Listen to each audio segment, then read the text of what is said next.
வணக்கம். வாழ்க வளமுடன். சமீபத்தில் படித்த ஒரு பதிவு, மூளையை பாதிக்கும் 10 பழக்கங்கள் என்கிற தலைப்பில். ஆஹா, அப்படியா ன்னு கொஞ்சம் படித்தேன். அதில் முதல் வரி எனக்கு ரொம்ப கவர்ந்தது. அதனால தான் இந்த பதிவு உங்களுக்கு சொல்கிறேன்.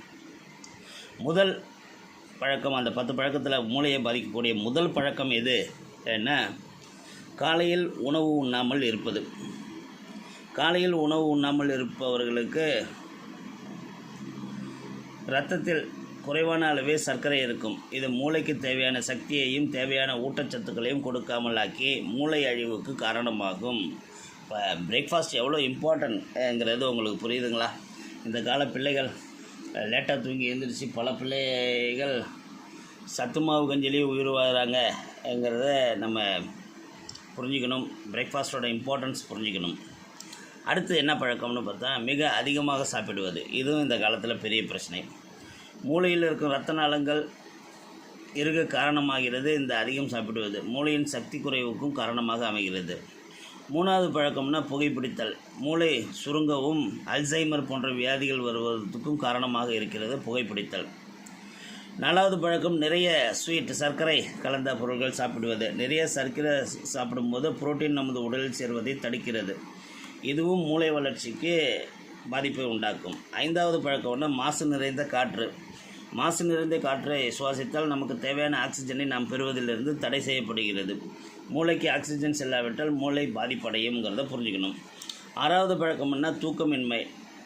நல்ல தூக்கம் நம் மூளைக்கு ஓய்வு கொடுக்கும். வெகு காலம் தேவையான அளவு தூங்காமல் இருப்பது மூளைக்கு நீண்டகால பாதிப்பை ஏற்படுத்தும். ஏழாவது பழக்கம் தலையை மூடிக்கொண்டு தூங்குவது. தலையை மூடிக்கொண்டு தூங்குவது போர்வைக்குள் நம்மளோட கார்பன் டை ஆக்சைடை அதிகரிக்க செய்கிறது. இது சுவாசிப்பதால் ஆக்சிஜன் குறைவு ஏற்பட்டு மூளை செயல்திறன் குறைவாக இருக்கும். எட்டாவது பழக்கம்னு பெற்றால் நோயுற்ற காலத்தில் மூளைக்கு வேலை கொடுப்பது. உடல் தளர்ந்து நோயுடன் இருக்கும்போது மூளைக்கு ஓய்வு கொடுத்து ரெஸ்ட் எடுக்கணும். அதை விட்டுட்டு அப்பயும் மூளையை போட்டு லேப்டாப்பில் உட்காந்துட்டு நான் ஹாஸ்பிட்டலில் வேலை செய்கிறேன்னா ரொம்ப ரொம்ப கஷ்டமாக இருக்கும். அதனால் குறைவான வேலையை உடல் நோய்பட்டு இருக்கும்போது மூளைக்கு கொடுக்க வேண்டும். 9வது பழக்கம்னா மூளைக்கு வேலை கொடுக்கும் சிந்தனைகளை மேற்கொள்ளாமல் இருப்பது. மூளையை அதிகமாக உபயோகப்படுத்தி சிந்தனைகளை மேற்கொள்வதால் மூளையில் புது புது இணைப்புகள் உருவாகின்றன. ஆனால் மூளை வலிமையான உறுப்பாக மாறுகிறது. இந்த சிந்திக்க தான் மூளையோட செயல்திறன் அதிகமாகும். ஆனால் அதே நேரத்தில்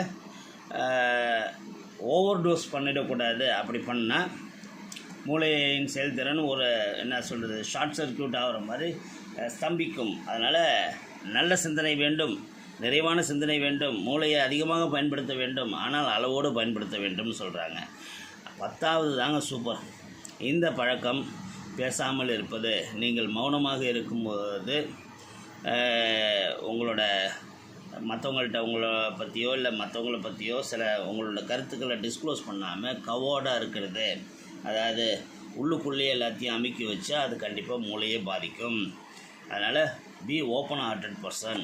வாழ்க வளமுடன். இந்த 10 பழக்கங்களும் மூளையை பாதிக்கும் 10 பழக்கங்கள். அதை நமக்கும் நம்ம சார்ந்தவங்களுக்கும் இல்லாமல் பார்த்துக்கொள்வோம். வாழ்க வளமுடன்.